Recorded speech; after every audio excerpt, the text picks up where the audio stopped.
In 1987, I was hit 3 times with an AK, across the head, the arm, and the leg.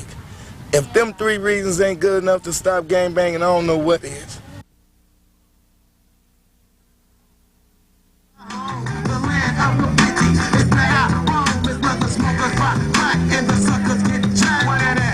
The Nickerson projects, the land I roll, the kings, and they don't know what it means. It's that Brazilians and guns, sucker.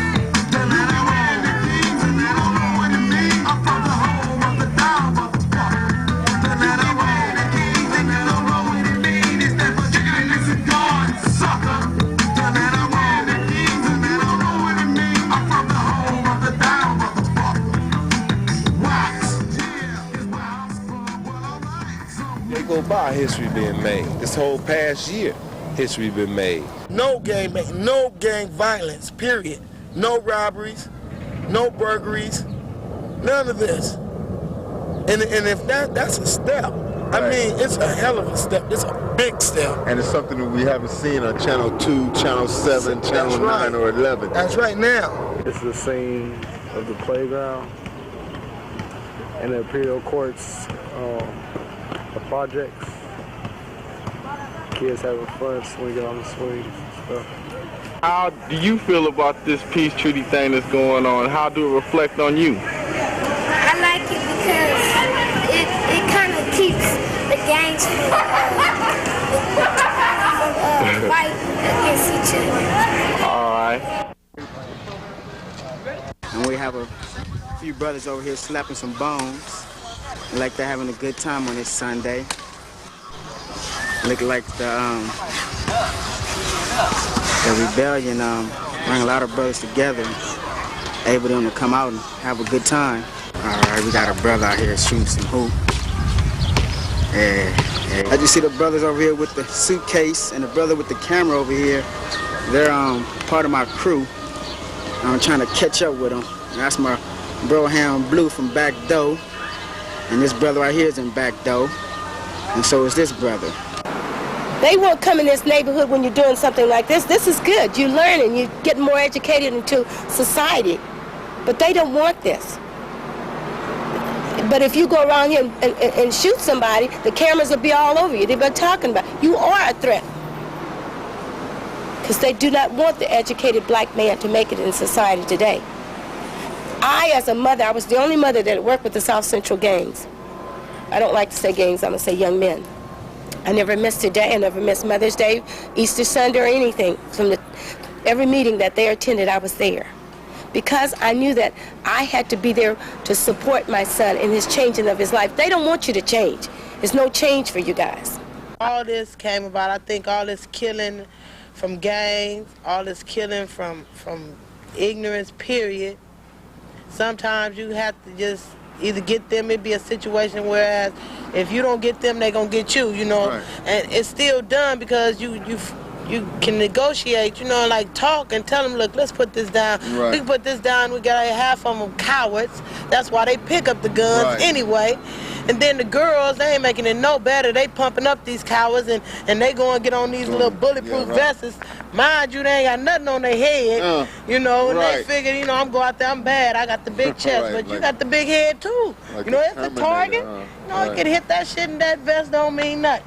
I think while everybody playing with these guns, they ought to be playing with some kind of books, learning something, you know what I'm saying? Because it's a well-known fact, if you're born, you're gonna die.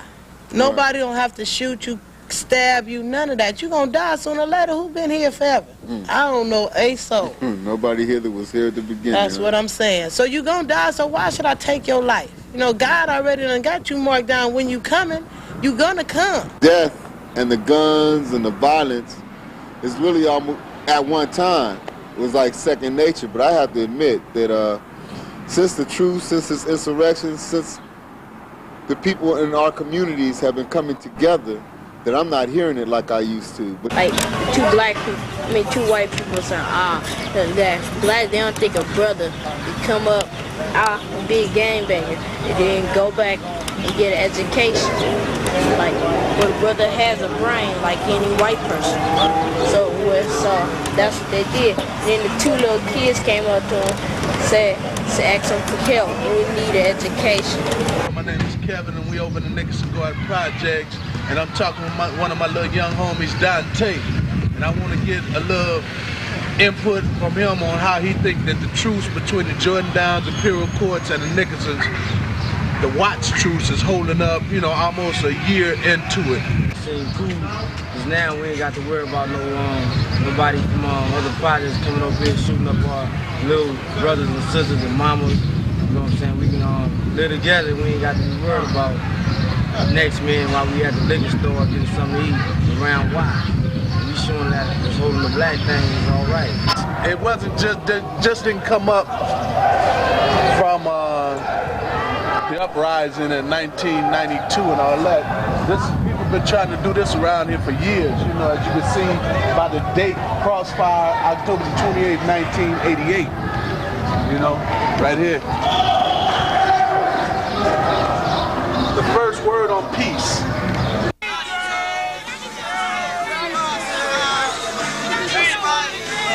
I'm the DJ and I like to see peace going on every time. And we all just chill and listen to the music track.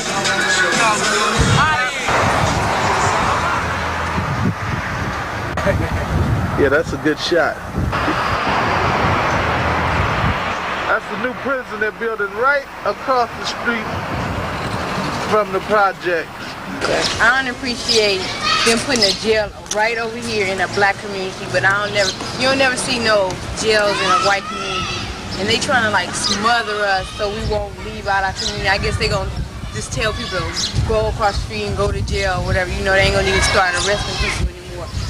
But they building one over here, and then they building another one over in East LA, and that's Hispanic over there.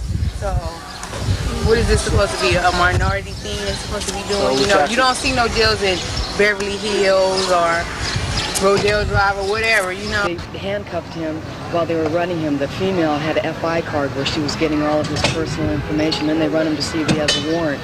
And just in case he does, and they don't have to worry about chasing him or handcuffing him. He's already cuffed, but they're not allowed to do that anymore. You can't just see a black person, see the way they're dressed and say, oh, he must be slinging or something. Let's cuff him up. That's the way they've been doing it. We know they do it that way, but they're not allowed to. It's a revolving door for you to be locked up. They have the suspicious of. It's called a RAMEY, R-A-M-E-Y, warrant. They keep that like money in the bank to make a conviction on you. I'm talking about the fact that we have the highest unemployment, the fact that young people are being criminalized. We need your help in opposing the criminalization of our youth, forcing them into the underground economy, and then wondering why they're there. Because our organization is not all about who we birth. Like when you look to the right, you look to the left, you look to the north, and you look to the south. There's children around you. So all of you are our children. And I will definitely fight. Mothers Rock will fight. We have about 100 mothers right now, and more coming in every day. Beautiful. Because we have to care. We have to have mothers to care, and it's important. We go to court, we take courts at random, we talk to the public defender, we investigate what they may not be doing for you, because right now it's a revolving door for our black kids.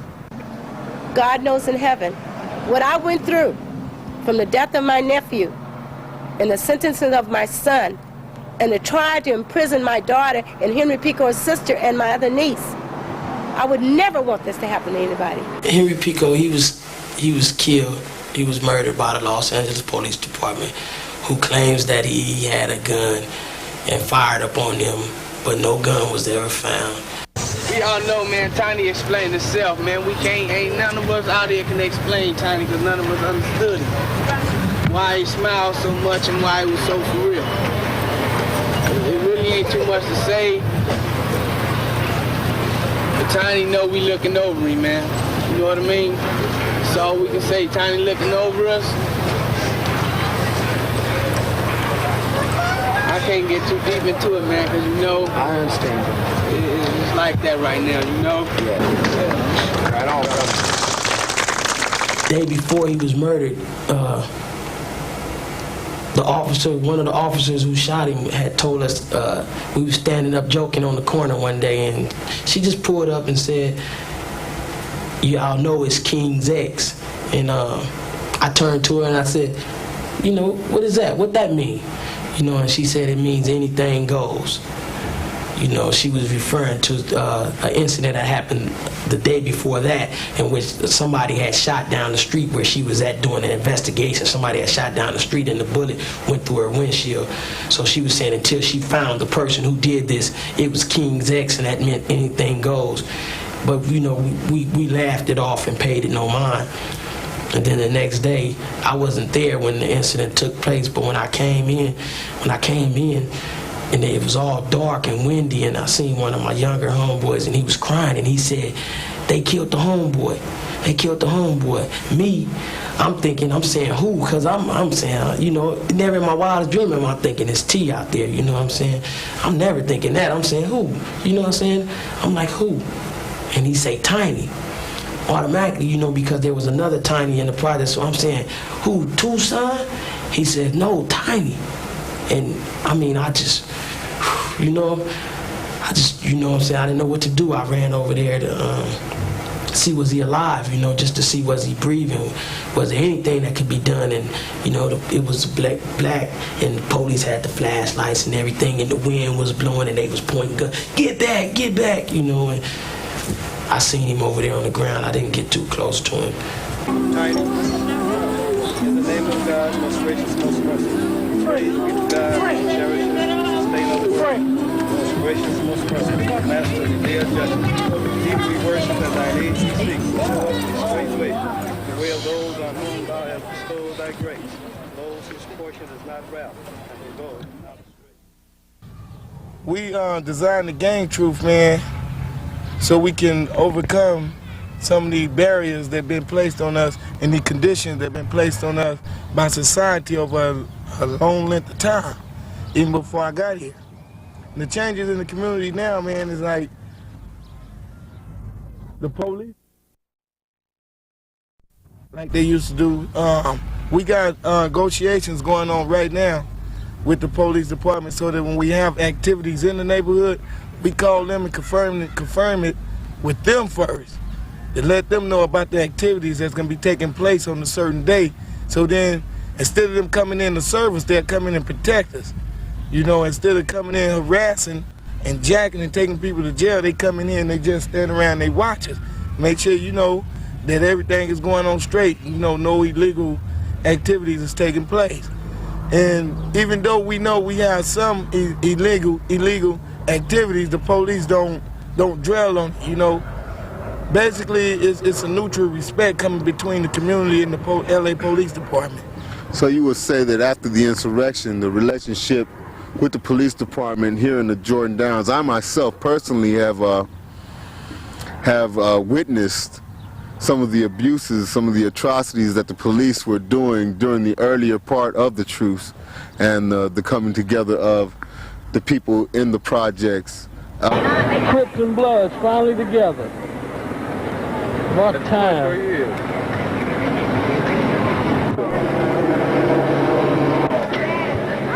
That old punk, this is a smart too. That pony right there, man. All right. Hey, y'all come do this big out, man.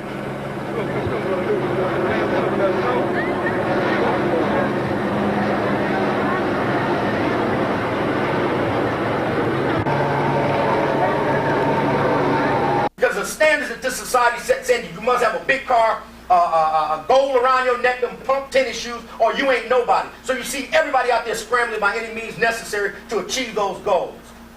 And when you get suspicion of and you criminalize, you can't get a job. We need you to come out of this workshop saying that the National Lawyers Guild will begin attacking this whole question on a state level to erase these suspicion ofs off our young people's records. I'm not talking about the somebody who's been convicted and have it taken away later on. I'm talking about if you are stopped and you are under suspicion of robbery, burglary, being a gang member, drug dealer, or anything else, they find out you're the wrong one, let you go out of the jail, that is on your record for the rest of your life. Now, if you are black or Chicano and you get caught up in that and you go get a job and you got 5 suspected of being a gang member and robberies, that employer's not going to hire you. It's hard to really make a whole lot of changes without the economics. Because if it's one thing that we lacking around here is jobs. We already know that the social welfare have crippled our people for decades. I mean, employment is virtually gone. Nothing, ain't no employment whatsoever in the neighborhood, in the community. We got a factory right here. Can you see this factory?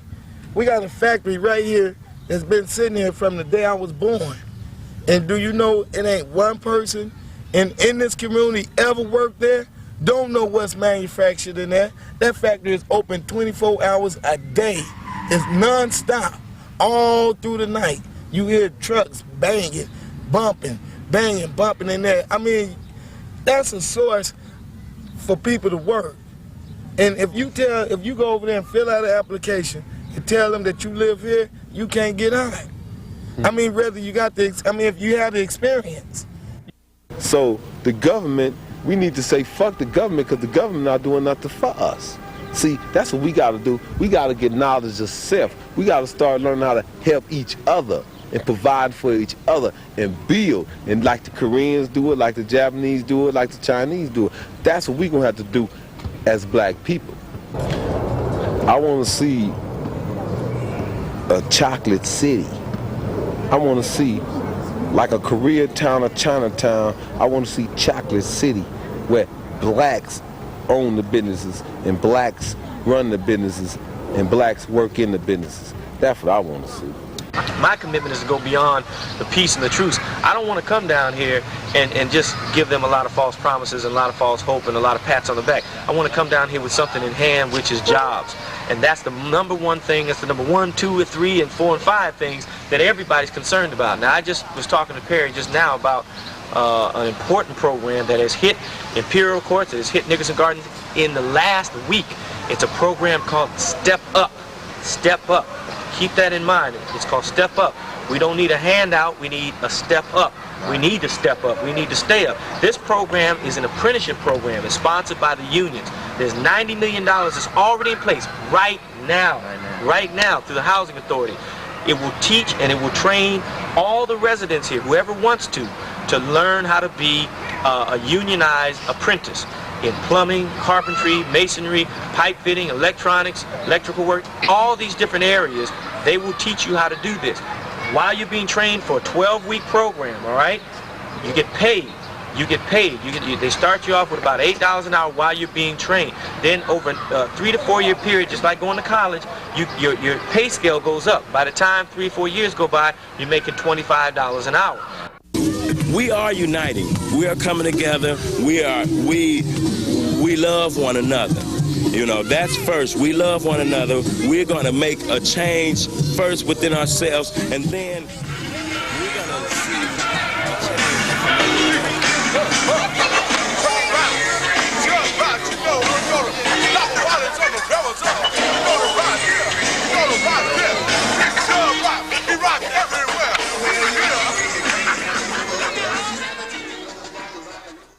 How do y'all feel about the peace treaty going on?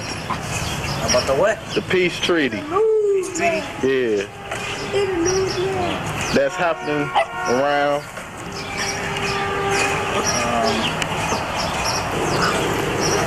Is that like tagging? Nah, it's like a little truce thing of the gangs coming together.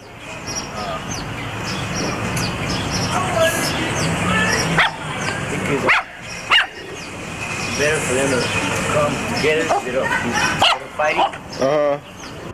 As long as we've been gangbanging, They've been gang the Hispanics have been here with us. I don't think they never was really invited in on it. And I feel that's where they feel they're left out. Damn, well, they ain't giving us no recognition, and we've been tearing shit up too. You know, They ain't asked us to put down nothing. And we got people now sitting down at tables from various parts of the neighborhoods, and we meeting. I mean, you know, it didn't just stop on the first day of the truth. You know, even right now to this day, that meetings are still going on to develop an economic base for the brothers that's trying to create and do the positive things in the neighborhood. Not just with the youth, you know, and with the brothers that's gangbanging, but for the whole neighborhood, you know, the whole community.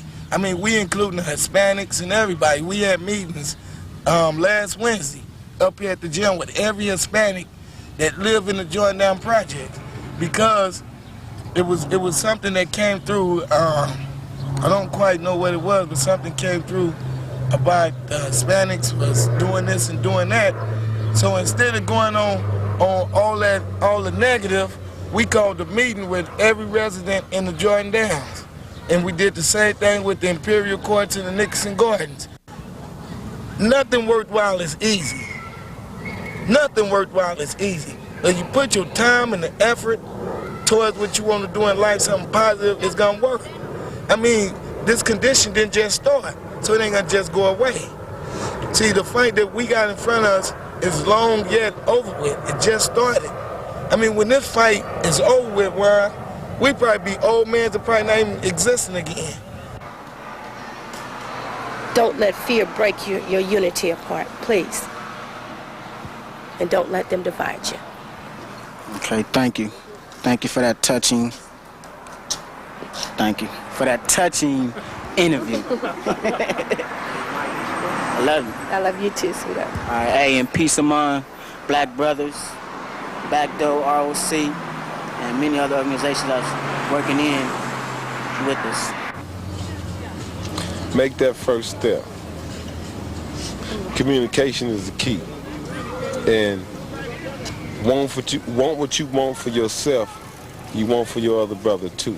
You know what a gangbang is? Huh? What's a gangbang? A bad guy. A bad guy? Huh? Are you a bad guy? No. Huh? You not no gang member? No. Huh? What are you? Good guy? Huh? Yeah. Would you want to be a good guy? What you think about all these? You ever seen a gun? Yeah. Huh? What you think about all these guns being shot in the air? You ever hear gun shooting at night? Huh? What you think about all that? Does it scare you? No. It don't scare you? All the gunshots?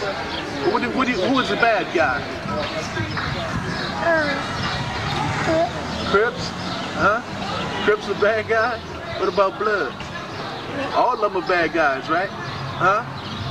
Hey, if you wanted to look into that camera, if you want to look at us and you could say something to those bad guys, what would you say? They'll shoot you. They'll shoot you? Does that scare you? Yeah. Well, why don't you look in that camera and tell them to stop so you guys can... Stop.